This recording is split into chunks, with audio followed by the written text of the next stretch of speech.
talking about financial assistance. Final Decision is brought to you by Garden of Paradise Funeral Home and Exodus Funeral Home. Won't last forever. Won't last forever. It will get better. It will get better.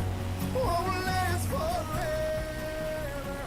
Won't last forever. All right, it's for real now, listeners. It's for real now. Welcome. Good morning. It's wonderful to be here with you this morning.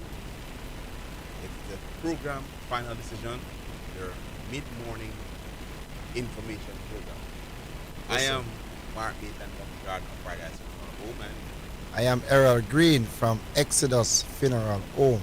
we'll get better because it came to pass. And listeners, we thank you so very much for joining us as per usual. The ones who are always here, the new ones. Mr. Green, the program is a buzz. Yeah, Mr. Maitland, just talking about the power of information, Yeah. because, is Mr. Maitland have a special package for cancer care, right? And right after the program, a family who was their loved one at the Exodus Funeral Home just said, boy, Mr. Green, I am so happy to listen to the program this morning because, that person is a cancer person. So, Right. so information is power. So, Yeah. never matter seriously that is that Exodus. Just know, sir. She hear that. She hear that, so she not sure where it come from. But, And we're happy for the listeners. Mr. Green, I have hardly gone anywhere this week where somebody has not said to me they listen to the program every week. And I am so happy for the person who continues to listen and also to tell others about it and to spread the information. If you want to call in, the number, as per usual, is 876-968-8117. Feel free to call in and share with us whether you have questions that you just want to share. 968-8117. All right, so this morning, Mr. Green, we're going to go. I know that by the time I get into this program, I'm going to say, that too mad man on the radio. so we are teaching people to save money, right? In funeral business. Right. So I know We somebody. need the money, but we have to help people out to, cut costs. And Somebody and, goes you that know. too mad man on the radio. But today, what we want to talk to you about is the economics of funeral and how you can save, tips for you to save when doing funeral arrangements. Friends, the fact is funeral can be very expensive. Yeah, it can be very expensive.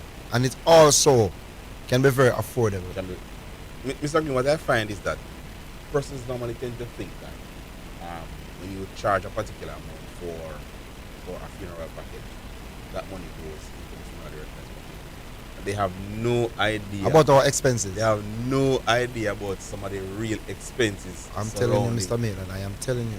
Listen, when I say to persons, one of the cheapest grave right now in the corporate area, the cheapest vault is $120,000. And one vault they have between $120,000 and $360,000. That's the cost of a grave alone. So when somebody comes and they say, boy, they want a package for X amount, and you talk to them in relation to burial. Sometimes by the time you discuss with them the type of grave that they want and where they want the grave alone is over 300,000. Yeah, I must tell you about it, Mr. Maitland. Right? Because in the rural areas, it is a little bit even more expensive to build a grave than in the corporate area. All right, because in the corporate area, we have a cemetery that we can go to, and it's a pre-purchase. Right, but in the corporate, in the rural area, you have to go and purchase the material. And pay You have to workmen. you have to pay for transportation, and most of our cemetery in the corporate area there has no water. All right. You have to truck water to those cemetery. It costs again, plus labor costs. You understand? So they are real, and the grave is just one cost. Just one cost. One cost. All right. So friends, the economics of funeral and how to save when planning for a funeral. Again, we know that funeral is not something that one of those topics you talk about every day. It's not something where forms everyday conversations. But the fact is, You know what I'm glad about, Mr. Maitland? As you said, that it is not something to talk about every day, but we are able to come on the ear and break the confusion. all right, Because is like the whole funeral thing, Mr. Maitland. It can be so confusing. Mhm. And you see, because this is not something that talked about every day, nobody want to talk about it. Everybody just want to sidestep it, and then they just have the problem to deal with. Right. So that's cool. And so we are trying to alleviate the problem. First thing, you have to plan for the event. Planning for funeral does not mean that you want somebody to die. You have to plan that in the event that you or a loved one dies, there is something in place. So you're either gonna have a savings, some form of savings in place, or you're gonna go the route of insurance. It's important that you pre-plan. Either insurance, family indemnity, etc., or you have savings, so that if and when if it does happen, you don't have to be running around. So that is the first thing. Mr. Green, I know persons who say no. They're gonna feel in business. But Mr. Maitland, it's funny, A man prepare for everything else, and nobody prepare to die No. or to bury a loved one. When the Bible says it is once appointed unto man to die. I was saying to somebody the other day, planning a funeral, that me not buy no clothes, me can't buy that enough, go spend extra money now, go buy special clothes for a funeral. Some say they know you buy special for a party. Yeah, we plan for party and prepare for party. And now we can't prepare for our loved one to attend a function that is the last time they're going to see a loved one. Right. So we need to, as I said, Mr. Maitland, we need to put aside something for that. Plan for that. So there are two things that you need to plan for: sickness and death. These are two things that you're not calling upon yourself; they just happen. That's why we have life insurance, we have indemnity plans, we have all of these things. So in case you're saying to yourself, it is hard for you to save $20,000 a month or whatever the case may be based on your salary, there is an indemnity plan or insurance less than 20,000, less than 50,000 that is within your reach. That you do that monthly. You're not gonna see the immediate return, but when you do need it, it will be there. The second thing now that I want to say to the listeners, and this is something that you have to put into practice when the time comes. So if it is that you now have the unfortunate event of having to deal with a funeral home because of the death of a loved one, you must have a budget. And let me say a realistic budget. Yes. Have a realistic budget in mind and try to work within the scope of the budget. Mr. Green, one of the biggest problems we have is that individuals tend to want to spend based on how they see or what they see. And Mr. Maitland, I am very happy that you bring this to the listeners' attention, that they need to have a budget. Because listeners, I want you to know, sometimes things is not like what it looks like, right? And it's not every funeral costs $1 million. You understand? Once you have a budget and you go to your funeral provider, reason things out. Because sometimes, it's your idea and creativity, Right. give you what you really want Exactly. to see at that day. Exactly. And sometimes it costs nothing. No, it doesn't cost much because sometimes based on what you explain to the funeral director that you want and what you work out, a simple funeral looks like it costs over $2 million. A simple funeral. And Mr. Green, we know very well how to Because do Mr. that. Maitland, is my client ideas, right? Make Exodus to be the type of funeral home Exactly. that Exodus is today. Exactly. Because I listen to my clients and I take their ideas and I put it in practice. Right. And when you implement it, And somebody comes. when I see the result, Mr. Maitland, somebody believe that they just spent $2 million. Yeah, man, it's amazing, man. It's amazing. And that's part of the reason, Mr. Green, why when we do funerals, people always have to talk about it after, because we listen to our clients, we implement what they ask us to implement, we put a little spin or creativity to it, and it becomes marvelous. And those who are in attendance, they are wowed by what they see. Mr. Maitland, when I come into the industry many years ago, color was it's like you only have certain type of color that they use in funeral, Mr. Maitland. This old pretty something, it was not there, And when we start to introduce that to the game, it's like some household funeral home would have a problem with it. But you know why I start to do that over in St. Mary and Portland? Because color is beautiful. It brings a difference. And I believe that the family must have a say, as to what they want. And How- that day, how and they how, want. how they want it. So we start to incorporate colors to the caskets.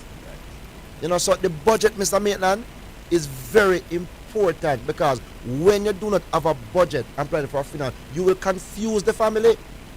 You'll confuse your siblings and those who want to contribute to the funeral. But because they are going to think that, why, you know, funeral, we are talking about $1 million now, or we are talking about X amount. But when you have a budget, this is what we are working with. The family feel more comfortable to know how they can make their contribution. And your funeral director will know the scope that we are working at. Right. So we have some other tips to share with your listeners, funeral economics. But we're going to take a break now and then we come back and get Won't last forever. Won't last forever. And if you trust in the Lord, your nights will. The time brought to you by the Manchester Co-op Credit Union 1977 Limited Property Loan. Telephone 876-962-0401 is 11:45. It will get better. It will get better. Won't last forever. Won't last forever. And if you trust in the Lord, your nights will turn to day. Thank you for staying with us. The program is Final Decision, aired on this, your station Omega KLAS 89, Monday and on a Thursday at 11:30 a.m. I am Mark Maitland from the Garden of Paradise Funeral Home. And I am Errol Green from Exodus Funeral Home. So today we are talking funeral economics. Yes, sir. We are giving you the information to help you to save when it comes to funeral planning. And we talk about ensuring that you have some savings in place, you know, some form of avenue where you're going to get this money from when the time comes. Secondly, we talked about having a budget. The next thing that we want to talk about, Mr. Green, is when you are doing funeral planning, prioritize. You have to know what the priority is. Yes, Mr. Maitland. Mr. Maitland. Very, very important. You see, in Jamaica, we are competitive in everything, even in death. And somebody from the community died a few months ago, and the family was able to do a 9-night, a setup, funeral with in a particular way. They did every night. They did every night, big repast, and so my relative dies now, and I think that I have to replicate or duplicate that. I'll go better. I'll do better than that. Go harder harder than that. Go harder than them. Listen, you have to prioritize. Understand this, that after your loved one has been interred, life continues. And sometimes, Mr. Green, there are children to send to school. Sometimes there are repairs to be done on the home. Sometimes it's a breadwinner for the family that has died. And the little money that you have from the insurance, you can't spend off everything in a funeral. No, I'm not saying for you to try to cheap out the funeral. No, I'm trying to cheap the funeral direct time. But I'm saying you must prioritize. And let me just say this categorically. When a family member dies and you're trying to put together the money to bury the person, limousine is not priority. Repast is not priority. Your priority is to ensure that the person gets a decent burial. And the funeral home expenses taken care of. Well, let me take time to come to that, Mr. Green, because we often believe, that we can do everything else and go around the funeral home. Mr. Maitland, that's why on my program, Mr. Maitland, I tell my clients them, that certain things I consider as others. Mm-hmm. Because those are not really... Those are add-ons. Those are add-on. Those things is not going to really make much difference to your funeral. You understand? For instance, a family going to spend an extra $30,000 to do some buttons. And shortly after the funeral, Sometimes when they print them, they can't find people to give them to. Or if they do find people to give them, even before the funeral ends, the buttons are on the ground. Sometimes I offer T-shirts, Mr. Maitland, but I don't print T-shirts. You understand? Because sometimes the families want these things because they see it. them see it. So You understand? You have to prioritize. And put themselves in a more difficult situation to pay. to pay. Especially in cases where several individuals have to come together, as we said, have to chump up Yeah. to pay the bill. Ladies and gentlemen, what we're saying to you, in this day and age, you have to be sensible in how you spend money. You have to be sensible in what you do. You have to know what is priority. It makes no sense to come to the funeral home and you bar up and the funeral director say you have no money, and the funeral director does his or her best to assist you. And then on funeral day, 6 bus park up, marching bands, all of these things. And you're gonna owe either loan sharks or owe somebody else some money because you think that, or you figure that you have to go harder than the person before. Mr. Maitland, when a person watching my live, right? When I'm doing a candlelight, you don't want to move. Yeah? Yeah. Because it is beautiful. People have ever seen, Right? if you have ever seen an Exodus So candlelight. I tell people when you're planning your funeral, everybody want a candlelight like that. So I have to make it be clear sometime, you know. So listen to me, man. That's not necessary, man. Candlelight, Right? Because I say I do 2 type of candlelights. One I charge you for, and one that I don't charge. one One for is for free. promotion. Yeah. One for promotion. Right? And the one for free, it that I don't charge you for, that is beautiful, that is good. So you don't have to try to, because John Brown did do that one where, you know, all flashy thing and the old pretty thing, and you know, you don't have to really do that. Yeah. Sorry, I had Right. a brief interruption there. So you know, as I said, Mr. Maynard, we have to prioritize. We have to prioritize what we do. All right. Remember also that when you're doing funerals, you're trying as best as possible to memorialize the individual, to capture aspects of the individual's life as best as possible. The funeral is really about the person who has died, and too often we use funerals to do what we figure we want to get done. Right. Mr. Maitland, there's 2 million things on a funeral program. And I wonder if our listeners really take note of it, what it said. The Thanksgiving service For their life. for the life of that individual. So that's what this is all about, you know. We are giving thanks. Or some program will say, we are here to celebrate The life of. the life of. So it's all about the individual and try to, you know, capture as much as possible and to, you know, To memorialize Right. the person, and so it is key that you really capture aspects of the person's life. The important thing is not to impress those who you think are coming or those who you look on, and too often we stress out ourselves trying to impress people who we don't like with money that we don't have. The funeral is about the person that has died, and you're trying your very best to memorialize this person in the way that you can afford. So my grandmother that said, live within your means, stick within your means, stick to the budget. If all you can afford to spend realistically is X amount, stick within the budget. So, for example, when you come into the budget, how much do I spend on the funeral? Meaning, how much programs will I be printing? The fact is, and you ever hear some person say, Mr. Green, it's going to be a big funeral, so we need X amount of program. Let me tell you something. Especially with big funerals, will always be somebody who did not get a program. You have to prioritize and say, all right, I can only afford to print 200 programs. Ensure that at least the family members, those who it means something to, family and close friends, get a program. get a program because it means something to them. Too often, Mr. Green, we have done funerals where even before the service ends, But program. Mr. Maitland, but Mr. people have program on them and I ask how far the service reach. Exactly. Exactly. That means to them the program don't really mean It nothing. means nothing. And so you have to say, all right then, we can only afford to do X amount of programs because this is what we can do. And ensure that those to whom it means something to, they are the ones who get first.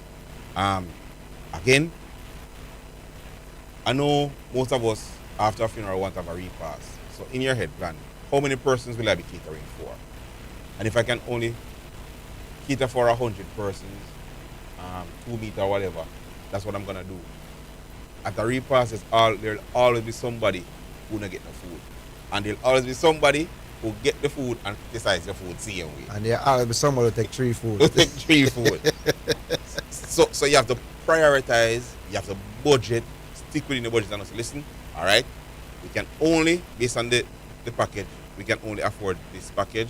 We can only cater for X amount of person. We can't have the day at every night. We might not be able to have a candlelight. We can only have the setup and the funeral. That's what you're going to have to do. You see, 1 week after the burial, nobody now going to remember say you never have 9 nights every night. And Mr. Maitland, can I advise our listeners to listen to the family members. When you're doing your budget, listen to the ones who are less fortunate. Yeah. Yeah, the ones who can't afford certain things. Yeah. You have to listen to those also. Don't make them feel less than. Don't make them feel, Yeah. not because probably you can afford, you might think that you want a funeral is going to cost $1 million. When all they think they can afford, based on what they are putting, is $500,000. Work with them. Work with them. Everybody feels comfortable. And You understand? Like I said, As I talk about budgeting, Mr. Maitland, and prioritizing things, and I already mentioned about limousine, right? You know, say, Mr. Maitland, a clean, nice church is better than to have a limousine. that's where everybody's coming. Yeah, because I mean, when you might not spend a lot of money, have a lot of money to pay for a certain type of package. But you see, once you have a clean, nice church, good-looking church, that speak value. That's value. That add a lot to your funeral service. And I want to touch some more, Mr. Green. That try in your funeral planning not to make other family members feel less than desired. Let them know that your input is important, whether it is financial contribution, whether it's just an idea. Because some persons they don't have the money, but they have the idea. And the idea can cut costs. And the idea will cut costs. Yeah. And final thing that I want to say with the time that we have, understand that giving your best is not always giving the most expensive. So you hear people say, oh, one give me loved one, them best, one give me brother, one get them the best. And so they move to the most Maitland, expensive. as I talk about the budget and cut costs, right? All right, grave digging, I consider as others. Because the family have their choice. Whether they want a funeral home Or they want to do it. or they want to do it by themselves. And I remember in this particular instant, charging the family for the grave, that'd be a little bit less expensive if they do it by themselves. If they're wise. If they're wise, right. If they're wise. Because they can do it on their own and it costs them much more than what I'm going to charge them. But you know what? A family get up and said in the meeting, me not have the money for putting her. But me feel like more of a dig a grave, That is his contribution. Yeah, that is his contribution. Yeah, something I say. And I said to them, they must say, boy, we can't take for when we say we're going to do it on Pinot Shop. And I said, no, man, listen to what he's saying. Listen to what he's saying. Listen to what he's saying. That is his contribution. I would really love to really, do the grave digging for you guys. But what he's saying is very important. It's a valid point. Yeah, that He is his want to go contribution. and make his contribution And that will by help go and him. dig in the grave. And him say, we will get 2 more bedrooms if come dig the grave And that will also help him, Mr. Green, to cope with grief, to cope with the grief.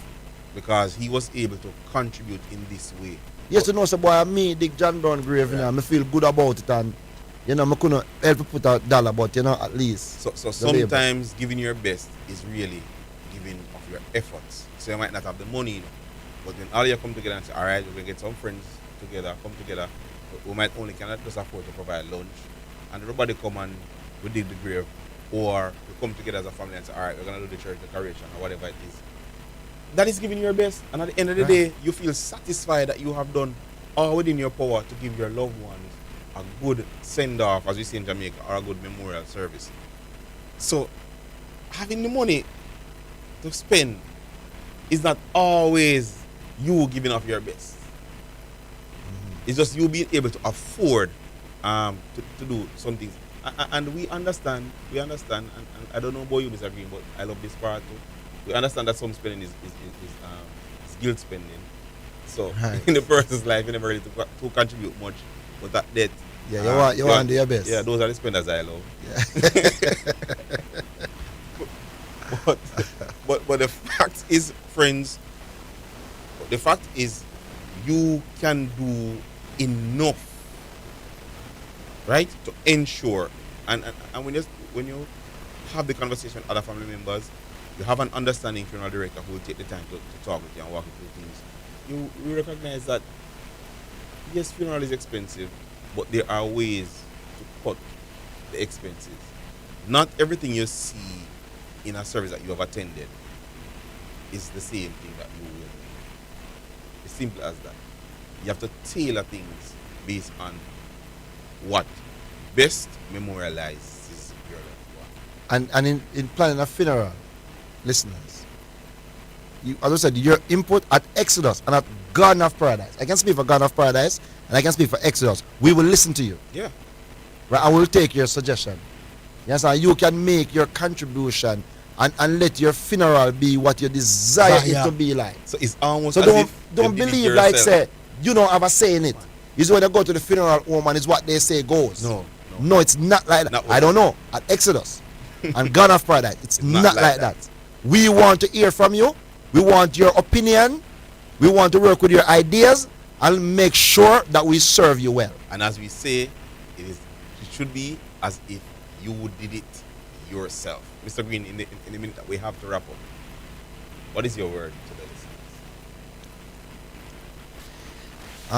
As I said, funeral is not every funeral costs $1 million. It might look so. You understand? So in making funeral arrangement, I'll advise you to sit with your funeral provider, right? And have a budget and be real. You know, let them know your budget, what you are working with. Do not go and plan a $1 million funeral when your budget is $400,000. You are going to frustrate your family, you're going to confuse them, and people are going to be turned off. Exactly. Know that most persons laughing at the two madman on the radio who should be benefiting from Because we this. don't want to make money, right? Right. We want people to be better. But at the end of the day, remember, this program is geared at ensuring that in the end you make the best decisions and you have ease of grief.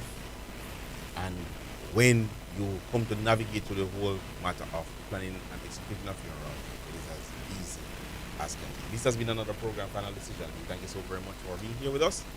And we thank you very much for your listenership. It will get better. Won't last forever. Won't last forever. And if you trust in the Lord, your nights will turn to day. Just remember, it will get better. Make XL Auto Parts your first stop for all your automotive parts and accessories for Toyota, Nissan, Honda, and other vehicles. Tires also available. Located at 95.5 Hagley Park Road, Kingston. Call 426-1769. The time by XL